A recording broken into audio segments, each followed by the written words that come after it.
Oye, ¿dónde está el dinero? ¿Piensas quedarte con los 2.000 euros de la paga extra de Navidad? Como esta tarde no vea la transferencia, no te molestes en volver a esta casa.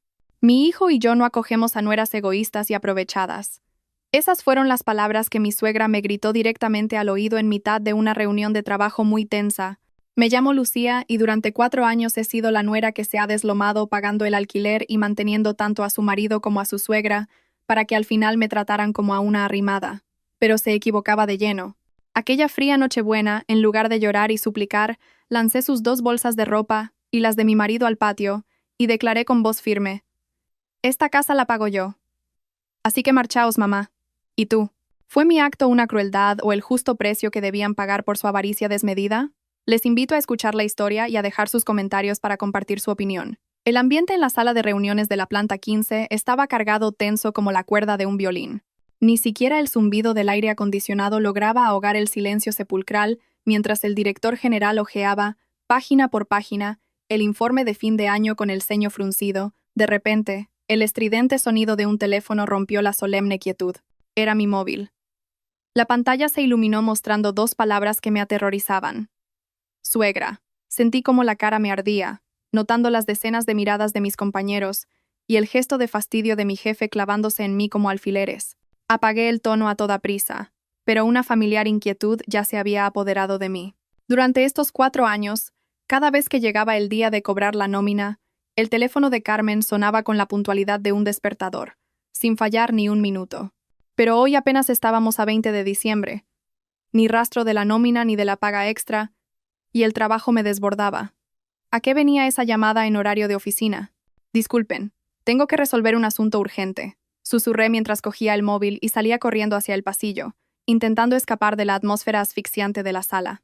Apenas pulsé el botón de aceptar antes de poder decir hola por pura cortesía, la voz de Carmen estalló al otro lado de la línea, chillona y penetrante como la bocina de un camión, reventándome el tímpano.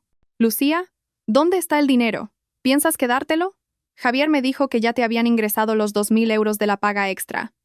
¿Cómo es que todavía no he recibido el mensaje del banco?» Me apoyé en la pared acristalada, respiré hondo, y traté de reprimir la ira y el agotamiento que me subían por la garganta. «Mamá, estoy en una reunión. Además, la empresa todavía no ha pagado la extra. Hoy es día 20. Hasta la semana que viene no cobraremos. Javier se habrá enterado de algún rumor y te lo ha contado mal.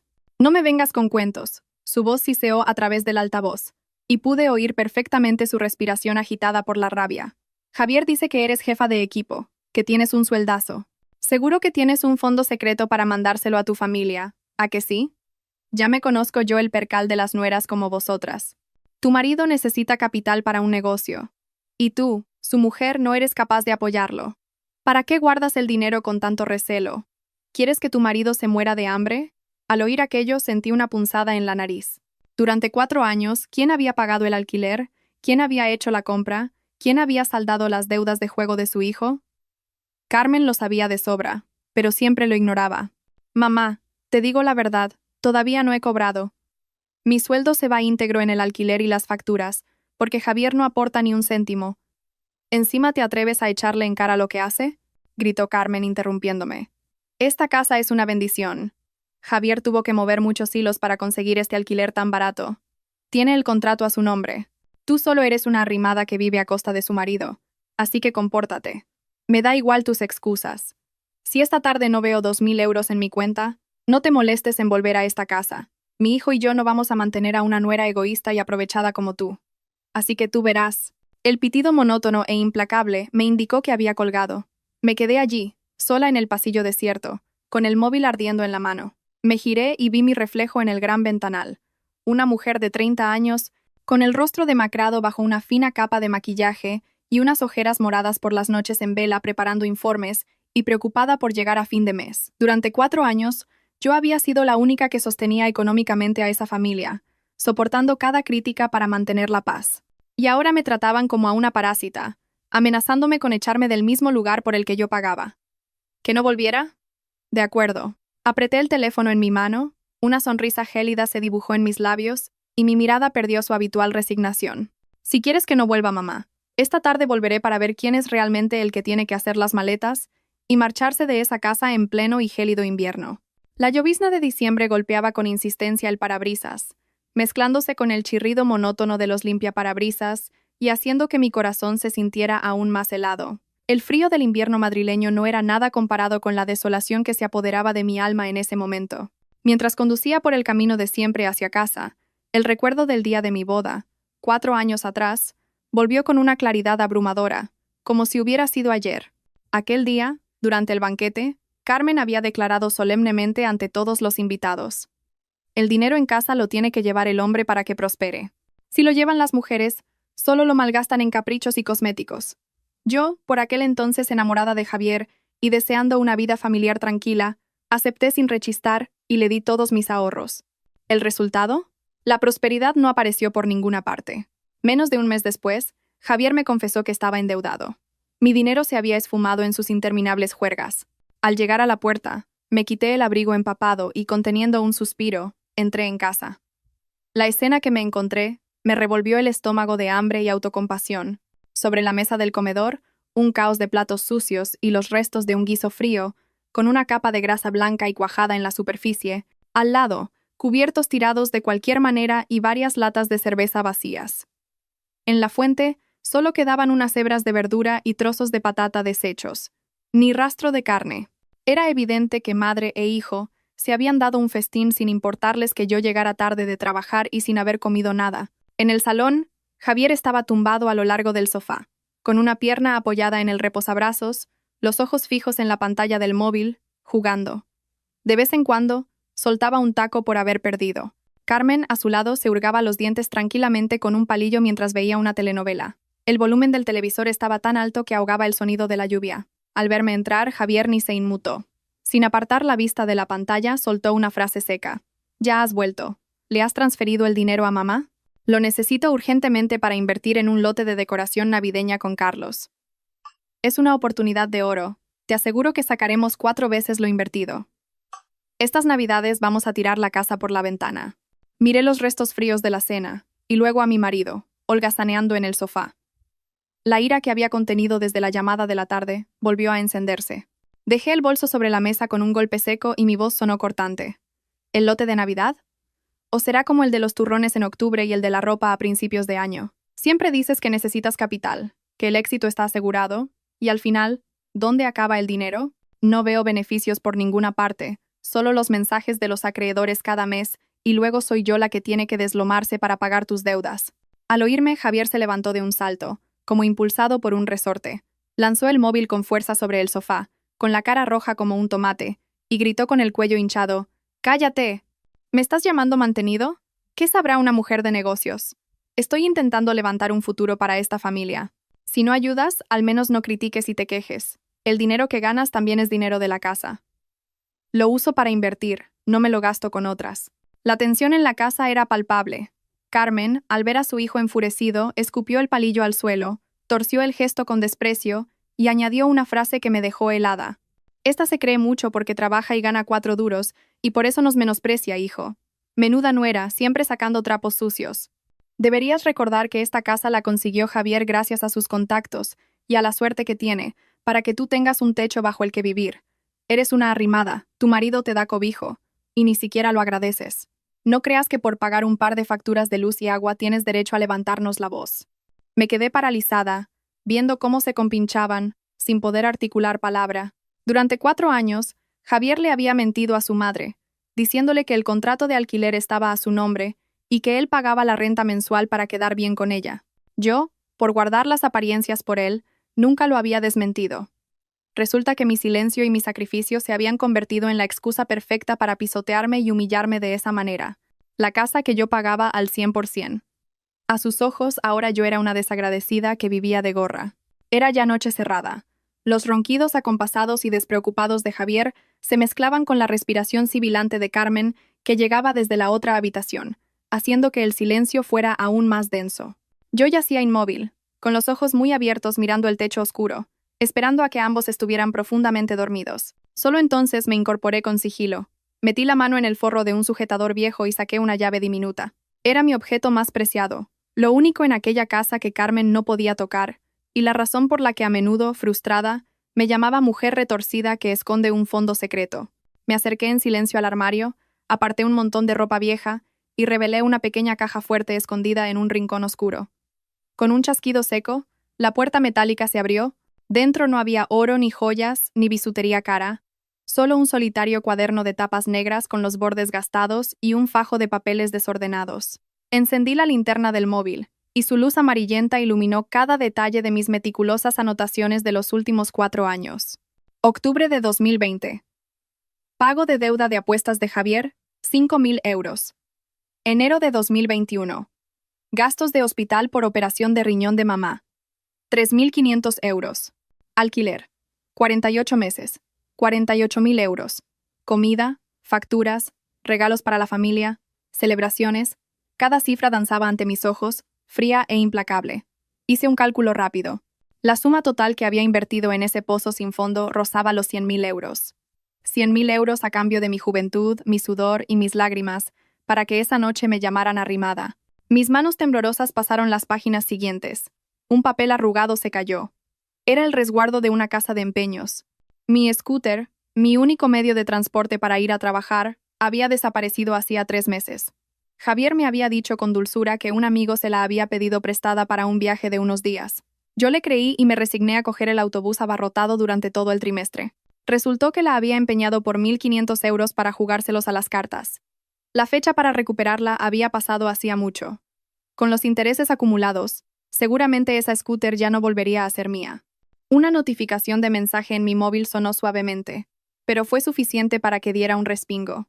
Apresuradamente, puse el móvil boca abajo sobre el colchón y miré de reojo a Javier, que seguía durmiendo como un tronco.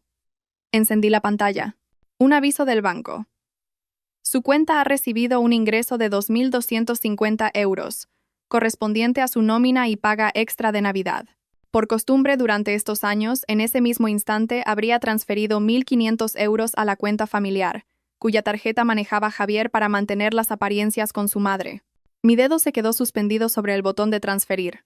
1 segundo, 2, 3. La imagen de la cena fría de esa noche y la mirada despectiva de Carmen aparecieron con nitidez en mi mente. Me mordí el labio, apagué la pantalla y dejé el móvil a un lado. No, ni un céntimo más. Mi estupidez y mi paciencia habían llegado a su límite. De repente, el móvil de Javier, que estaba cargando en la mesilla de noche, se iluminó. Un nuevo mensaje. En la penumbra, la luz de la pantalla se reflejó en su rostro dormido, tan plácido que resultaba odioso. La curiosidad me pudo. Me incliné y leí el breve mensaje de un número desconocido, sin guardar, que se mostraba en la pantalla de bloqueo. Javier, ¿qué pasa con los 2.000 euros? No podemos esperar a mañana por la tarde. No nos obligues a ir a tu casa a montar un escándalo, que sería una pena. Un escalofrío me recorrió la espalda. Ir a tu casa. Ese no era el tono de un socio de negocios. Era, sin duda, el de unos prestamistas, de cobradores de deudas. Resulta que los 2.000 euros que madre e hijo me habían exigido esa misma tarde no eran para ninguna inversión, sino para tapar el agujero de deudas de juego que Javier acababa de cavar. Y se atrevían a insultarme, a amenazar con echarme, solo para que yo me matara a trabajar y pagara sus vicios. Miré al hombre que dormía a mi lado, luego al cuaderno lleno de deudas que yo había asumido por él. Una mezcla de asco y determinación se apoderó de mí. Muy bien. ¿Queréis jugar sucio? Pues yo también jugaré. Pero esta vez, las cartas las reparto yo. A la mañana siguiente, en cuanto sonó el despertador, me levanté de un salto. Después de una noche en vela, descubriendo secretos terribles, mi mente, en lugar de estar agotada, estaba extrañamente despejada. Me puse mi traje de oficina, un poco de pintalabios rojo para avivar mi rostro pálido, y respiré hondo antes de salir del dormitorio. El ambiente en la casa era tan tenso que se podía cortar con un cuchillo. En la mesa del comedor, Carmen ya estaba sentada, con cara de pocos amigos, mirándome con sus ojos penetrantes llenos de hostilidad. Javier, a su lado, se tapaba la cara con un periódico viejo, pero le temblaban las piernas. Sus ojos, hundidos y ojerosos, me miraban de reojo. Seguramente, el mensaje del prestamista de anoche no le había dejado dormir. Por costumbre, durante estos 4 años, cada mañana antes de ir a trabajar, sacaba de mi cartera 20 euros y los dejaba sobre la mesa para que Carmen hiciera la compra. Ella siempre se quejaba de que tenía las piernas débiles y no podía ir a mercados lejanos, por lo que compraba en el supermercado del barrio, donde todo era más caro. Así que ese dinero apenas daba para la comida y la cena de ellos dos. Con toda naturalidad cogí mi bolso, pasé de largo por la mesa y me dirigí a la puerta sin hacer el más mínimo gesto de sacar la cartera. Al verme a punto de salir, Carmen golpeó la mesa con fuerza. «Para ahí, ¿a dónde vas? ¿Y el dinero para la compra de hoy? ¿Piensas dejar que nos muramos de hambre? Hoy quería comprar un pollo de corral para hacerle un caldo a Javier y que reponga fuerzas. Últimamente trabaja y piensa mucho, y se ha quedado muy delgado». Detuve la mano en el pomo de la puerta, me giré y esbocé una sonrisa forzada, mi voz suave pero afilada. «Anda, mamá, si en la nevera todavía quedan una docena de huevos y unas judías verdes que compré anteayer. Podéis haceros unos huevos cocidos para ir tirando. Este mes la empresa va mal y todavía no me han adelantado el sueldo. No llevo un euro en el bolsillo». «¿Otra vez con la misma cantinela de que eres pobre?» Carmen me fulminó con la mirada. Se levantó de un brinco y me señaló con el dedo. «Ganas un dineral y dices que no tienes para la compra. ¿Te crees que soy temota? No sé cómo te las apañarás, pero tu marido es el que trae el pan a casa y necesita comer bien para tener fuerzas. Dame el dinero ahora mismo». Miré de reojo a Javier. Al oír a su madre llamarle «el que trae el pan a casa», se puso pálido como la cera y agachó la cabeza, con la frente perlada de sudor. Sabía perfectamente que en su bolsillo no tenía ni para un café, mucho menos para un pollo de corral. Me encogí de hombros, con un tono tan indiferente que hasta yo misma me sorprendí de mi propia audacia. «Es la verdad, mamá. Si no me crees, no puedo hacer nada. Oye, ¿por qué no le pides a Javier que te adelante algo? Está metido en un negocio muy grande, algo de decoración de Navidad que le va a dar muchos beneficios. Seguro que no le faltan unos cuantos euros para comprarte un pollo, ¿verdad?» Al oírlo del negocio de Navidad, Javier dio un respingo, como si hubiera recibido una descarga eléctrica, y balbuceó incoherentemente. Sí, bueno, es que he metido todo el dinero en la mercancía, no me queda efectivo». Carmen, al ver a su hijo titubear, se enfureció aún más y se giró para descargar toda su ira sobre mí. «¿Pero qué clase de mujer eres? Tu marido se ocupa de los asuntos importantes, y tú deberías apoyarlo desde casa. Por unos míseros euros. Y ya se lo estás endosando. Una mujer tan inútil y tacaña como tú solo sirve para echarla a los perros». La rabia me invadió, pero esta vez no dejé que me consumiera. Miré fijamente a los ojos de Carmen y pronuncié cada palabra con una claridad rotunda, mi voz resonando en el pequeño salón. «Qué graciosa es usted, mamá. Ayer mismo decía que esta casa era de Javier, que era una bendición que él había conseguido. Pues entonces, el dueño de la casa debería ser responsable de dar de comer a su propia madre, ¿no? Yo solo soy una arrimada. No me atrevería a robarle ese mérito». Dicho esto, me di la vuelta, abrí la puerta, salí y la cerré de un portazo. Detrás de la madera, oía los gritos e insultos de Carmen. «Tú, ¿te atreves a contestarme? Maleducada, vuelve aquí ahora mismo». Saqué la moto del portal, con las manos aún temblorosas por una mezcla de nerviosismo y euforia. Por primera vez en 4 años de agachar la cabeza, me había atrevido a plantarle cara a su irracionalidad. Una sensación de satisfacción recorrió mi cuerpo al recordar la cara de pánico de Javier cuando le sugerí que pagara él. ¿De dónde iba a sacar el dinero?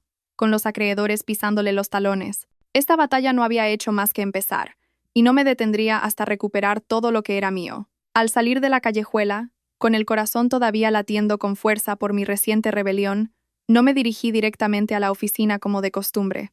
En lugar de eso, giré hacia la cafetería El Tilo, escondida tras la sombra de un árbol centenario a unos cientos de metros de casa. Era el cuartel general de Manuel, el dueño del piso en el que llevábamos viviendo 4 años. Manuel, un hombre de más de 65 años, militar retirado, era extremadamente recto y odiaba la mentira y los engaños. Me apreciaba porque me veía trabajar de sol a sol y era limpia y educada, pero no soportaba a Javier por su carácter fanfarrón y su costumbre de montar fiestas ruidosas con sus amigos. Entré en el bar y vi a Manuel sentado, muy formal, con una taza de café con leche y un periódico en la mano, entrecerrando los ojos tras sus gafas de leer. Respiré hondo para calmarme y me acerqué, dejando suavemente sobre la mesa una botella de vino de Rioja, una reserva especial. «Buenos días, Manuel. ¿Ya ha vuelto de su paseo matutino?» Le he traído una botella de buen vino para brindar por adelantado por las fiestas. Manuel levantó la vista, y al verme, dobló el periódico. Su mirada se suavizó un poco, pero seguía siendo seria. «Lucía, qué sorpresa. Siéntate. Precisamente pensaba llamarte». Tiré suavemente de una silla y me senté frente a él, con un nudo en el estómago. «¿Ocurre algo, Manuel?» Manuel suspiró, tamborileando con los dedos sobre la mesa de madera. «Hoy es 20 de diciembre. El contrato de alquiler de vuestro piso vence el día 25, justo en Nochebuena. Si te soy sincero, estoy pensando en recuperar la casa y no volver a alquilarla. Sentí que se me paraba el corazón. Si recuperaba el piso ahora, mi plan se iría al traste. Me apresuré a preguntar, ¿por qué, Manuel? Siempre le hemos pagado el alquiler puntualmente. Nunca nos hemos retrasado ni un día. Contigo no tengo ninguna queja, dijo Manuel, agitando la mano, con un tono más severo. Pero estoy harto de tu marido. Últimamente no para de traer a sus amigotes a casa para beber y montar escándalos con el karaoke. Los vecinos se me han quejado varias veces. Yo soy una persona decente y no puedo tolerar ese tipo de inquilinos. Además, he oído rumores de que anda metido en deudas. No quiero que la gente de los bajos fondos venga a molestar a mi propiedad. Las palabras de Manuel fueron como un jarro de agua fría, pero al mismo tiempo confirmaron todas mis sospechas sobre Javier. No solo era un vago, sino que estaba convirtiendo la casa que yo pagaba en un antro de perdición. Pero en la desgracia encontré una oportunidad. El desprecio de Manuel hacia Javier era mi mayor ventaja en ese momento. Le miré directamente a los ojos, con una voz sincera pero firme. Manuel, entiendo su preocupación. La verdad es que, durante estos 4 años, la persona que le ha transferido el dinero del alquiler cada mes he sido yo. Javier no ha pagado un solo céntimo. Soy la primera interesada en cuidar esa casa. Hice una pausa, observando su reacción, y luego jugué mi carta. Quería pedirle que me dejara renovar el contrato por un año más. Le pagaré 6 meses por adelantado, ahora mismo, para que se quede tranquilo. Pero tengo una condición, y me gustaría que me ayudara. Manuel enarcó una ceja, curioso. ¿Qué condición? A ver, cuéntame. Saqué de mi bolso el contrato de alquiler que había redactado la noche anterior y se lo deslicé sobre la mesa. Quiero firmar un nuevo contrato, pero la única arrendataria seré yo, Lucía García, y quiero añadir una cláusula especial en el apartado de derechos y obligaciones. Manuel cogió el papel y leyó en voz alta la línea que yo había subrayado. Cláusula 5.3. La arrendataria deña, Lucía García, tendrá la potestad exclusiva de decidir sobre la permanencia de cualquier individuo en la vivienda arrendada, sin el consentimiento expreso, ya sea verbal o por escrito, de la arrendataria. Cualquier persona, incluidos familiares, que pernocte en la vivienda por un periodo superior a 24 horas será considerada un ocupante ilegal. Y el arrendador, D. Manuel, se compromete a asistir a la arrendataria en el proceso de desalojo. Cuando terminó de leer, Manuel se quitó las gafas y me miró fijamente, con una mirada cargada de intención. Lucía, ¿vas en serio con esto? ¿Piensas echarles a la calle? Apreté los labios, conteniendo la amargura que me subía por la garganta. He aguantado demasiado, Manuel. Si ellos no me consideran de la familia, yo no tengo ninguna obligación de mantenerlos en una casa que pago con mi sudor y mis lágrimas. Solo quiero protegerme. Manuel guardó silencio un largo rato. Luego asintió con la cabeza. Sacó una pluma estilográfica del bolsillo de su camisa y dijo: «De acuerdo. Confío en ti. Pero en ese parásito vago no confío nada. Apoyo a la gente trabajadora y honrada como tú. Firmaré». Al ver la firma decidida de Manuel en el contrato, sentí como si me hubiera quitado un peso de 1000 kilos de encima. Sostuve aquel papel, frágil pero lleno de poder, lo doblé con cuidado y lo guardé en el bolso. No era un simple contrato de alquiler. Era la espada de la justicia que había estado afilando toda la noche. Ahora, el poder de vida o muerte en esa casa estaba completamente en mis manos. Carmen, Javier, esperad. La Navidad de este año será un recuerdo que jamás olvidaréis. Tras conseguir mi talismán, el nuevo contrato de alquiler de Manuel, llegué a la oficina cuando el reloj ya marcaba las 12 del mediodía. Después de una mañana de idas y venidas, mi estómago rugía de hambre, pero mi mente estaba más despejada que nunca. No comí. Fui directamente a buscar a Sofía, mi mejor amiga de la universidad, que ahora trabajaba en el departamento legal de la empresa, y la llevé a un rincón apartado del balcón. Le enseñé la captura de pantalla del mensaje del prestamista que le había hecho al móvil de Javier mientras dormía. Sofía se ajustó las gafas y, con los dedos tecleando ágilmente en su portátil, buscó información a través de sus contactos. 15 minutos después, se giró hacia mí con cara seria. «Lucía, lo he comprobado. El número que le escribió a tu marido no es de ningún socio comercial. Es el teléfono de un grupo de usureros que opera bajo la fachada de una empresa financiera, principalmente en la zona de Tetuán. Son conocidos por ser muy agresivos cobrando sus deudas». Un escalofrío me recorrió la espalda. ¿Usureros? Sofía asintió, bajando la voz. ¿Recuerdas el último mundial de fútbol? Seguro que tu marido Javier se metió en las apuestas deportivas y lo perdió todo. Mis contactos en la policía me han dicho que este grupo está presionando mucho para cobrar las deudas antes de que acabe el año. Esos 2.000 euros seguramente son solo los intereses o una pequeña parte del capital, porque las deudas de juego crecen a un ritmo vertiginoso. Al atar cabos, todo encajaba de una forma espeluznante. Las noches en que Javier se quedaba despierto viendo partidos, gritando como un loco, seguidas de días de mal humor y enfados sin motivo, la venta de mi scooter y, como colofón, la farsa del lote de decoración navideña. No había ninguna oportunidad de negocio. Madre e hijo me estaban presionando para que soltara el dinero, no para invertirlo, sino para salvarle el pellejo a Javier de una visita de los matones. Tienes que cortar por lo sano, Lucía, me dijo Sofía, apretándome la mano con preocupación. Meterte con esa gente es un infierno. No solo te acosan por el dinero, sino que te aterrorizan psicológicamente. Si vienen a montar un escándalo a la oficina, puedes perder tu trabajo y tu reputación. No dejes que te arrastren con él. La advertencia de Sofía fue la última señal que necesitaba para disipar cualquier duda que me quedara. Asentí, con el corazón completamente frío. Justo en ese momento, el móvil vibró en mi bolso. Era un mensaje de Javier. Lo abrí y casi se me cae el teléfono de la náusea que me subió por la garganta. Cariño, vuelve pronto esta tarde. Mamá está en el mercado comprando para hacer esas costillas en salsa que tanto te gustan. Te esperamos para cenar en familia. Te quiero mucho. Mi mujer se esfuerza mucho por su marido. Leí y releí el mensaje. Las palabras cariño, te quiero, sonaban increíblemente falsas e irónicas. ¿Cuánto tiempo hacía que no me decía algo así? ¿1 año? ¿2? ¿O nunca desde que nos casamos? Normalmente me llamaba por mi nombre o simplemente tú. Cuando se enfadaba era un mira o un oye, tratándome como a una extraña. Y ahora, acorralado por los acreedores, con la soga de la deuda apretándole el cuello, se ponía la máscara del marido perfecto y cariñoso solo para sacarme dinero. Ese cambio de actitud tan repentino y empalagoso no era arrepentimiento, era la señal más clara de su desesperación. Estaba aterrado, y me necesitaba como escudo, como cajero automático para salir del apuro. Sonreí con amargura, pero con orgullo. ¿Quererme? ¿Apreciarme? No, solo queréis mi cartera. ¿Creéis que unas costillas y unas palabras bonitas baratas pueden engañarme una vez más? Lo siento, pero esa cartera ya está cerrada para siempre. Guardé el teléfono y mirando a Sofía, le dije con una determinación que encendió una llama en mis ojos. Ya sé lo que tengo que hacer. Esta noche volveré pronto para darles a esa familia un regalo de Navidad por adelantado que no olvidarán en su vida. Apenas metí la llave en la cerradura, el delicioso aroma de las costillas en salsa invadió el rellano, eclipsando el olor a humedad habitual de la vieja casa. Al entrar en el salón, me quedé atónita por un momento, como si me hubiera equivocado de piso. El desorden de latas de cerveza, ropa sucia y el ambiente cargado de la mañana habían desaparecido. En su lugar, el suelo brillaba de limpio y los muebles estaban perfectamente ordenados. Sobre la mesa, una cena caliente humeaba, recién servida. Carmen salió de la cocina con una fuente de verduras salteadas. Al verme me dedicó una sonrisa radiante, con una mirada amable que rara vez había visto en los 4 años que llevaba siendo su nuera.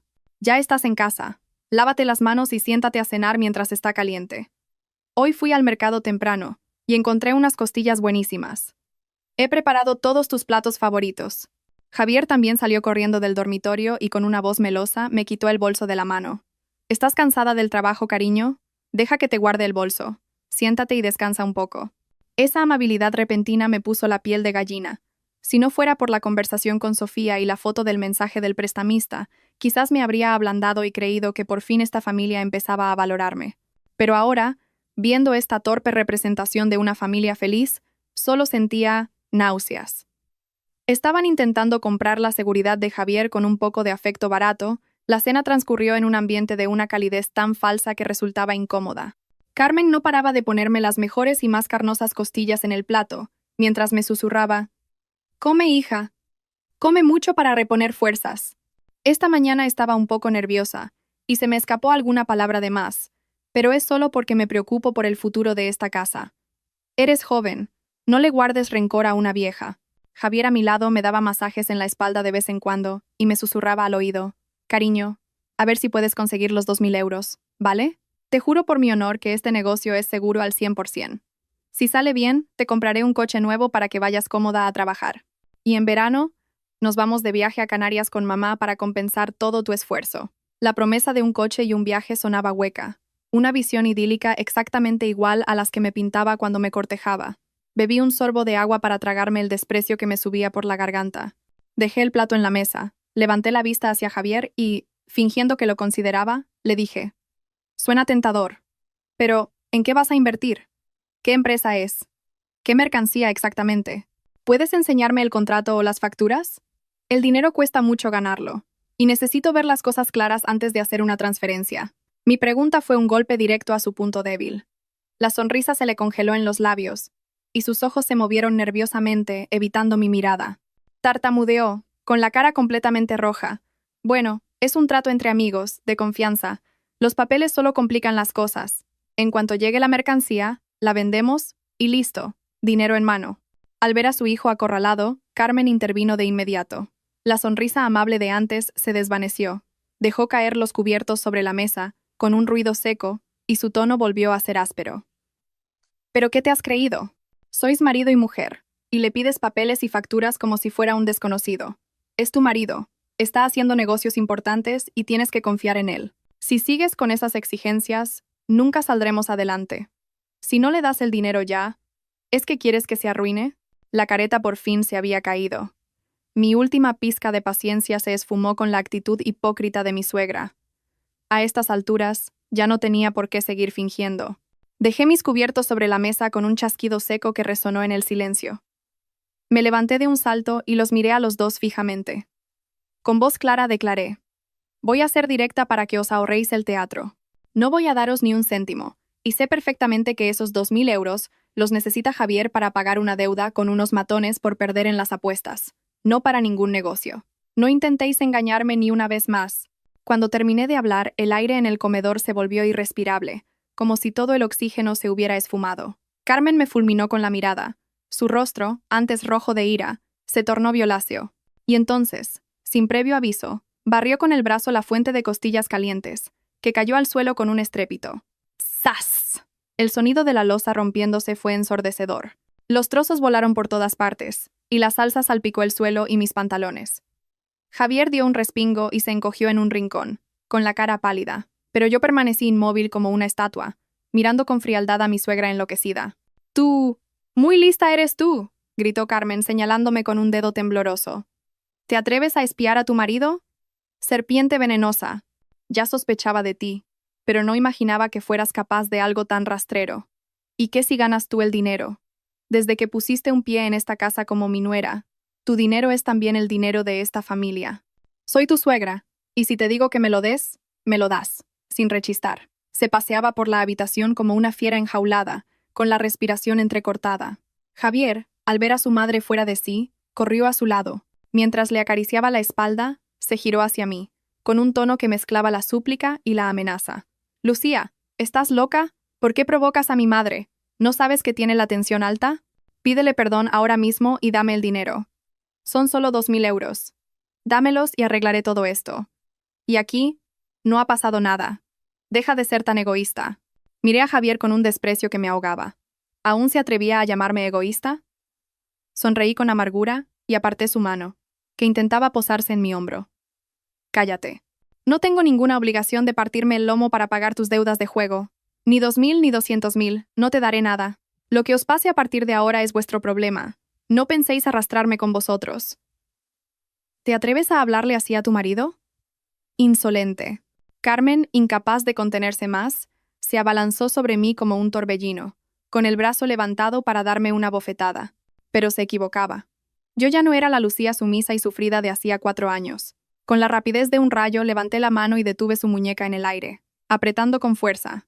Carmen se quedó atónita, intentando liberarse sin éxito, con los ojos abiertos de par en par, mirándome como si fuera una extraña. «No vuelva a ponerme una mano encima», le dije entre dientes, con una mirada afilada que se clavó en su alma.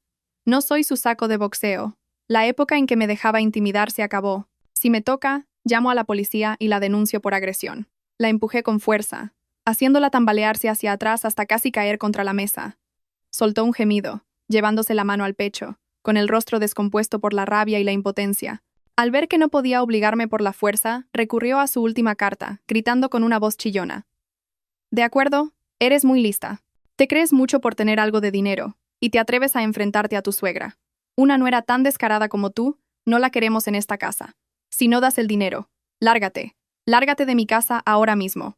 Le conseguiré a Javier otra esposa, de buena familia y 1000 veces más rica que tú, para que te mueras de envidia. Sus palabras resonaron en la caótica habitación. Me quedé quieta un segundo, no por miedo o dolor, sino por una extraña sensación de alivio. Por fin había dicho la frase que yo había estado esperando pacientemente durante días. Ahora, ella misma me la había servido en bandeja. Los gritos de Carmen aún resonaban en el salón, pero los ignoré. Entré en nuestro dormitorio y cerré la puerta con pestillo. La frágil madera me separaba del caos exterior, pero me proporcionaba el espacio y la calma necesarios para preparar el acto final. Me apoyé en la puerta, respirando hondo para calmar mi corazón acelerado.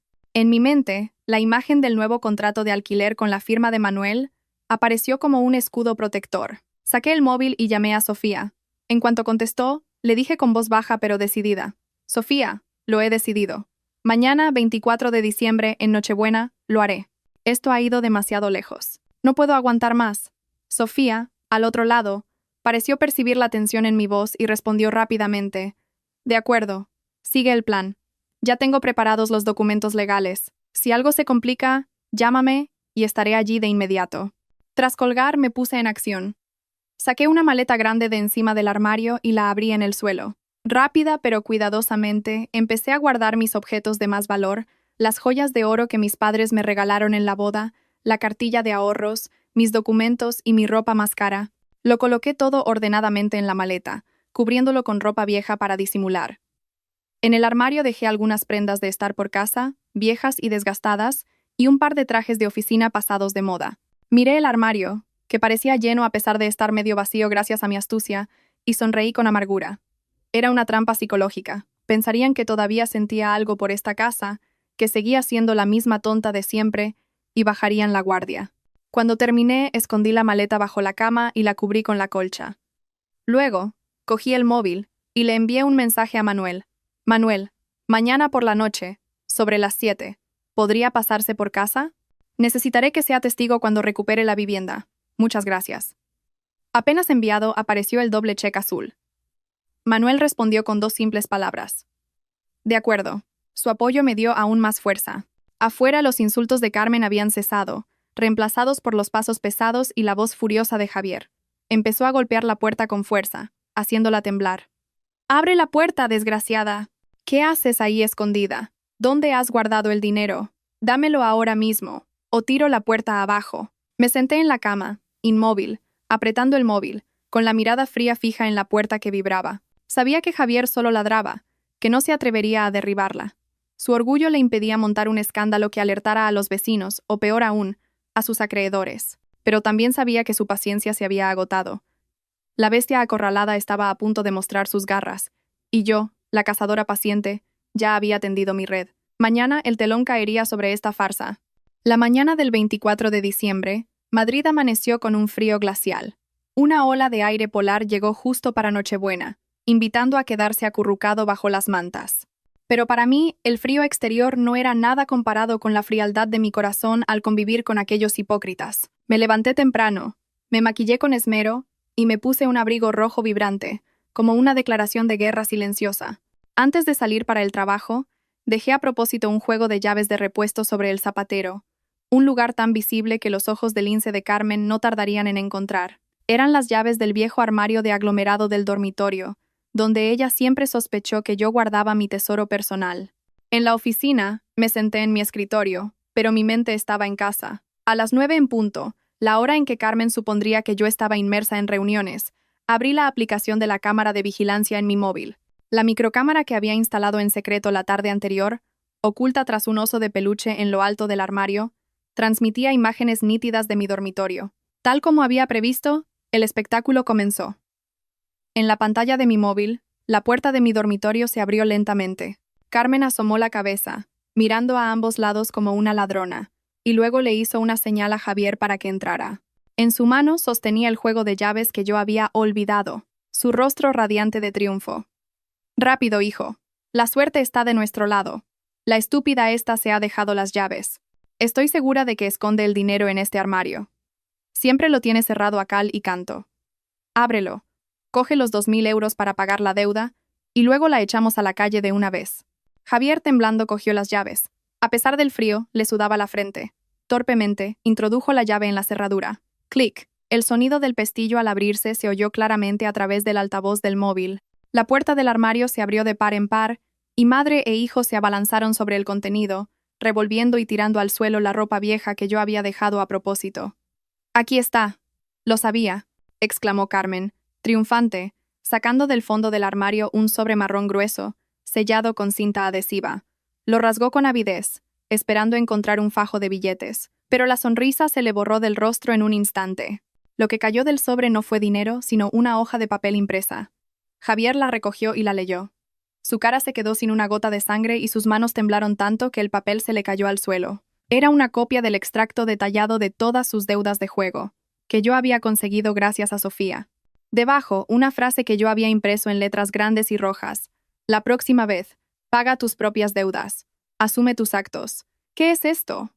¿La zorra esta se está riendo de nosotros?», rugió Carmen, con la voz quebrada por la rabia y la decepción. Arrugó el papel, lo tiró al suelo, y como una bestia atrapada, descargó su furia contra mi ropa. Cogió varias de mis camisas y las arrojó al suelo, pisoteándolas mientras rechinaba los dientes y maldecía.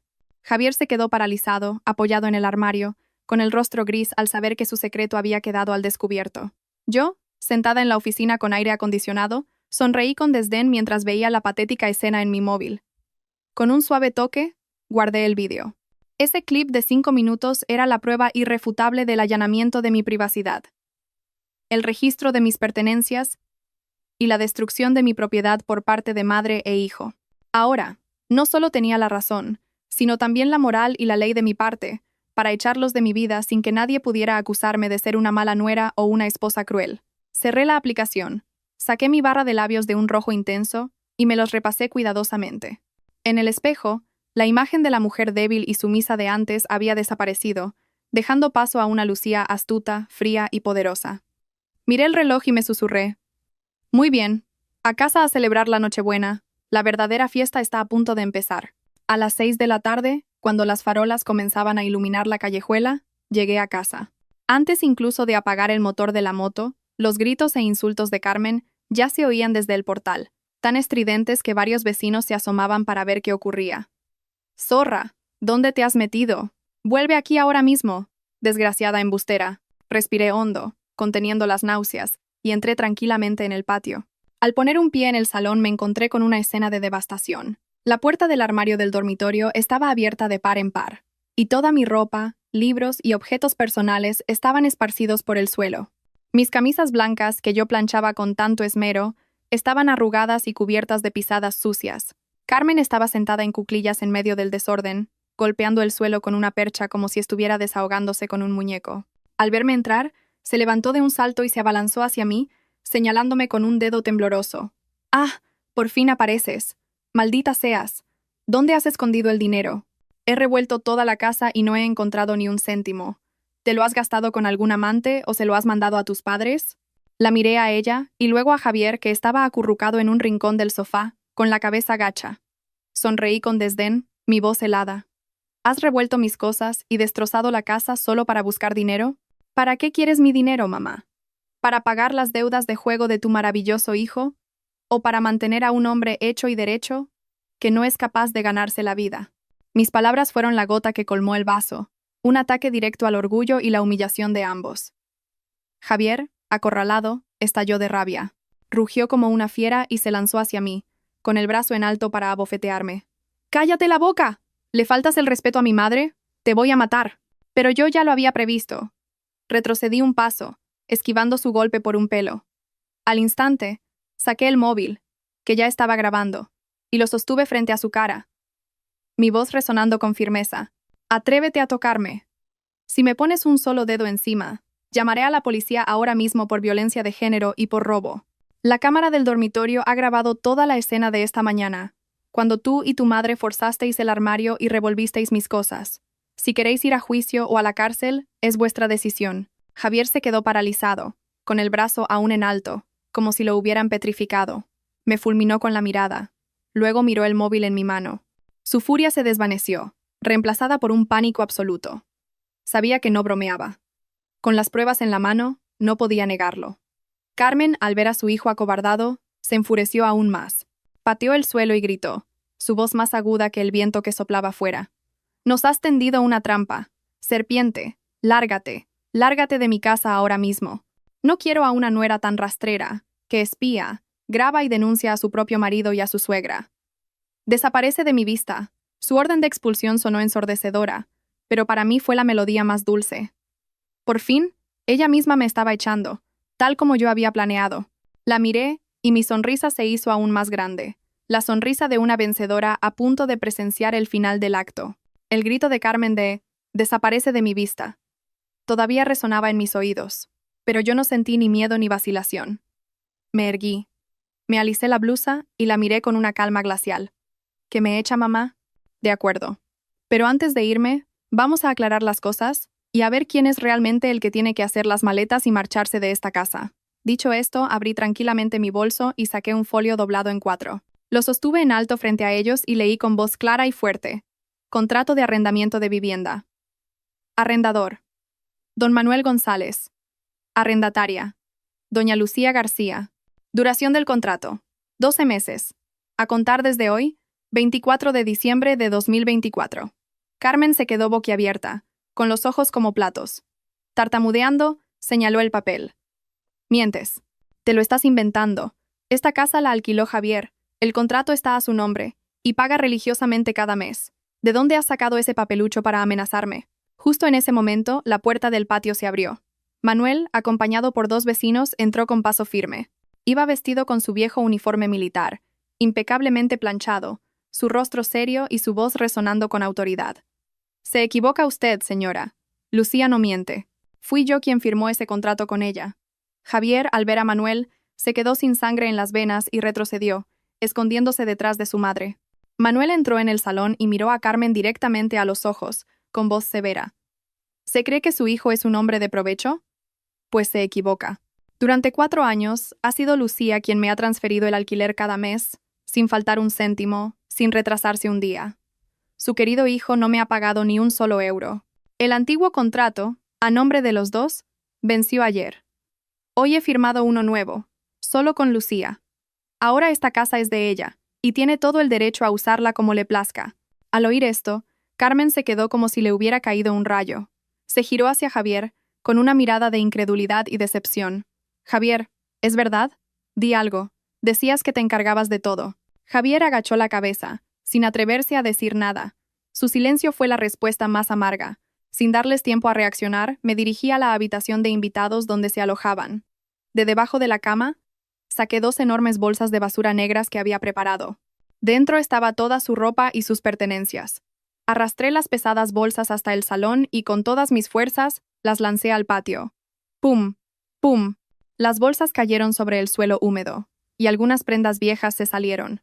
Me planté en la puerta, señalé hacia afuera, y dije con una voz fría y decidida: «Por favor, salgan de mi casa ahora mismo. A partir de este momento no tienen ningún derecho a permanecer aquí.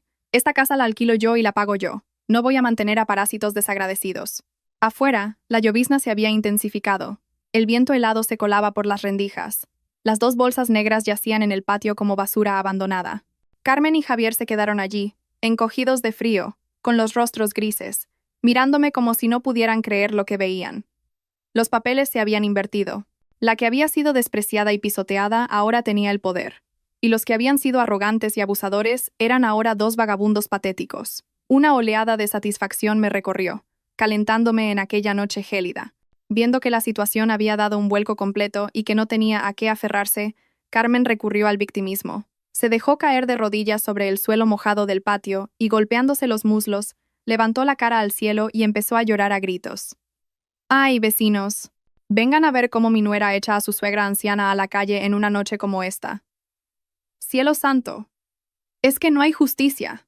He criado a una serpiente en mi seno, me ha robado la casa, y ahora nos echa a mi hijo y a mí. ¡Ay, Dios mío, qué desgracia!». Sus lamentos teatrales resonaron por todo el vecindario, pero la respuesta no fue la compasión que esperaba, sino miradas de desaprobación y cuchicheos de los vecinos que observaban.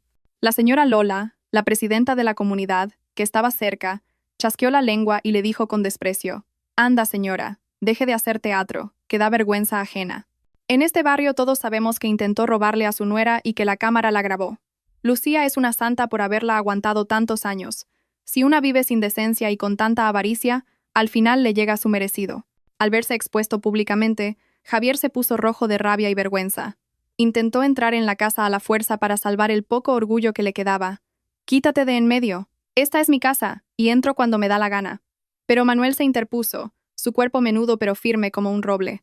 Lo fulminó con la mirada, y señalándole con el dedo, le advirtió con voz de trueno: «Intenta cruzar esa puerta, y verás». «Ya lo he dicho. El contrato está a nombre de Lucía. Esta es su casa. Si entras, llamo a la policía y te detienen por allanamiento de morada y alteración del orden público. ¿Te apetece pasar la Nochebuena en el calabozo?» Javier se detuvo en seco, acobardado por la firmeza de Manuel. Sabía que el militar retirado no bromeaba. Miró a los vecinos que lo señalaban y luego a mí, que seguía de brazos cruzados, impasible. Su valentía se había evaporado. Apoyada en el marco de la puerta, miré a aquellos dos seres patéticos sin sentir la más mínima compasión. Metí la mano en el bolsillo de mi abrigo, saqué un billete de 20 euros, lo arrugué un poco y lo tiré al suelo, a los pies de Javier. Los 2000 euros de mi esfuerzo, ni soñéis con olerlos. Pero por los 4 años que fuimos marido y mujer, os doy esta limosna de 20 euros para que os paguéis un taxi a un hostal y paséis la noche. Cogedlos y desapareced de mi vista. No me obliguéis a llamar a seguridad para que os saquen a rastras, que sería aún más humillante». El billete cayó sobre el suelo mojado, un insulto final a su orgullo. Carmen dejó de llorar y me miró con odio e incredulidad. Javier miró el billete, luego a su madre tiritando de frío. Su falso orgullo finalmente cedió ante el hambre, el frío y el miedo. Se agachó, recogió el billete y se lo guardó en el bolsillo.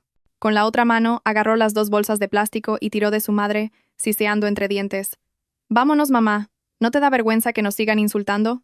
Vámonos». Sus siluetas encorvadas se alejaron, desapareciendo en la oscuridad de la calle, tan sombría como su futuro. Los seguí con la mirada por última vez. Respiré hondo el aire frío y puro de la noche. Y entré en casa. ¡Clic! El sonido del cerrojo al cerrarse resonó con fuerza. Un eco de mi propia liberación, cerrando un capítulo de amargura y abriendo una nueva página de libertad. Se acabó. La pesadilla de 4 años había terminado. Una vez cerrada la puerta, un silencio inusual inundó la casa. Un silencio que no había experimentado en 4 años. Sin las quejas de Carmen ni los gritos de Javier, solo quedaba el suave silbido del viento y el tic-tac del reloj.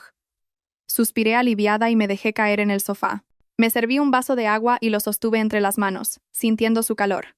La sensación de ser dueña de mi propio espacio era increíblemente dulce, pero la paz duró poco. Mi móvil empezó a vibrar de nuevo. Era Javier. Sin embargo, esta vez, al ver su nombre, no sentí miedo, sino una mezcla de satisfacción y desprecio. Los papeles se habían invertido. Yo tenía el control. Bebí un sorbo de agua antes de mirar la avalancha de mensajes. El primero era del número de Carmen. Su tono había cambiado drásticamente. «Hija Lucía, soy vieja y aquí fuera hace mucho frío. Me duelen los huesos. Déjame entrar, por favor. Sé que me equivoqué. Te pido perdón. Te juro que no volveré a gritarte. Eres la mejor nuera del mundo. No me dejes morir congelada». Leí el mensaje y esbocé una sonrisa. Ahora que sentía el frío, se acordaba de disculparse. Demasiado tarde. Sin responder, bloqueé su número. Luego, apareció el mensaje de Javier, aún con su tono arrogante. «Lucía, no seas tan cruel. ¿No tienes corazón? ¿A dónde quieres que vayamos ahora? Ningún hostal nos va a aceptar a estas horas. Abre la puerta o te arrepentirás». Me reí a carcajadas ante su ingenuidad. Le devolví la llamada, mi voz fría como el acero. «Hola. ¿Me preguntas a dónde ir? Eso es problema tuyo. Igual que durante 4 años esta casa y su alquiler han sido problema mío. Tienes brazos y piernas, búscate la vida. No soy tu madre ni tu niñera». Al otro lado de la línea, solo se oía el viento y el castañeteo de sus dientes. Balbuceó algo ininteligible y colgó. Abrí el chat y le envié un archivo PDF que Sofía me había preparado. La demanda de divorcio unilateral. Ya firmada por mí. Fírmala. Le escribí en un último mensaje. Cuando me la devuelvas firmada, consideraré devolverte algo de ropa limpia. Si no, puedes pasar el invierno con esas bolsas de basura. Enviado el mensaje, dejé el móvil a un lado. Sabía que no tenía otra opción. Ding dong. Las campanas de la iglesia cercana resonaron. anunciando que la Nochebuena había llegado. Me levanté, me acerqué a la ventana y miré el cielo estrellado. Una nueva Navidad llena de la calidez de la libertad. A la mañana siguiente, el sol de Navidad entraba a raudales por la ventana. Me desperté en un silencio absoluto. Ya no había ruidos de platos, ni gritos, ni la presencia deprimente de mi exmarido. La casa por fin era mía, limpia, ordenada y en paz. Junto al pequeño árbol de Navidad que había comprado, una taza de café humeaba. Sonó el timbre. Era Sofía, cargada de bolsas y con una sonrisa de oreja a oreja. «Feliz Navidad, soltera de oro. Te traigo vino del bueno y pollo asado». Celebramos una pequeña fiesta en el salón. El mismo lugar que 24 horas antes era un campo de batalla. Brindamos y reímos. De repente, a Sofía le llegó un mensaje. Me miró con picardía. Noticia de última hora. La kiosquera me acaba de decir que ha visto a Javier rodeado por unos tipos tatuados en el bar de la esquina. Parece que lo han asustado bien. Estaba llorando y llamando a sus padres para que vendieran tierras y pagaran su deuda. ¿Quieres ir a ver el espectáculo? Bebí un sorbo de vino. Mi corazón estaba en calma. Sus problemas, sus deudas, su patética familia, ya no formaban parte de mi vida. Que se las arregle, respondí. Es el precio que tiene que pagar. Ya no me importa. Me asomé al balcón y respiré el aire fresco de la libertad. Los 2.000 euros de la paga extra no se habían perdido. Con ellos había comprado mi paz, mi dignidad y el derecho a vivir con la cabeza alta. Era un precio muy bajo por una vida nueva. Cerré la puerta del balcón, dejando fuera el frío, y me quedé con el calor de la amistad y la alegría en mi pequeño hogar. Para una mujer con dinero, casa y libertad, cada día es una feliz Navidad. Esta historia demuestra que una mujer solo encuentra la paz cuando es independiente económicamente y defiende su autoestima. El respeto en la familia debe ser mutuo, no una sumisión ciega. En esta Nochebuena, elegí mi propia paz para empezar un mañana más brillante. Si te ha gustado esta historia, dale a me gusta, compártela y suscríbete. Comenta un 1 si te identificas con Lucía, o un 2 si crees que algo podría haber sido diferente.